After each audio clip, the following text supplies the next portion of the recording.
कुठलंही आरक्षण हे जर ग्राउंडवर असेल, मैदानाचं आरक्षण काढायचं झालं तर तो अधिकार नगर विकास विभागाला नाही, मंत्र्याला नाही, राज्यमंत्र्याला नाही, सचिवाला नाही, त्याला कॅबिनेट पुढे यावं लागेल. का तर ते मैदानं चांगली राहावीत, मोकळी जागा राहाव्यात, त्याकरता तो निर्णय घेतलेला आहे. आज पण कुठलाही जर प्रसंग आला काही कारणानिमित्त एखाद्या मैदानावर कोपऱ्यावर टाकी करायची असती उंच पाण्याची, तर कॅबिनेट पुढे विषय येतो.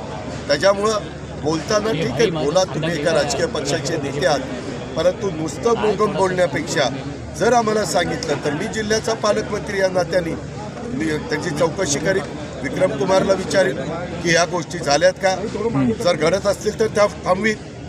तुम्हालाही माहिती आहे, तुम्ही अनेक वर्ष मला एक कार्यकर्ता किंवा मंत्री किंवा लोकप्रतिनिधी म्हणून ओळखता. त्याच्यामुळं आम्ही राज्याचा सर्वांगीण विकास करणं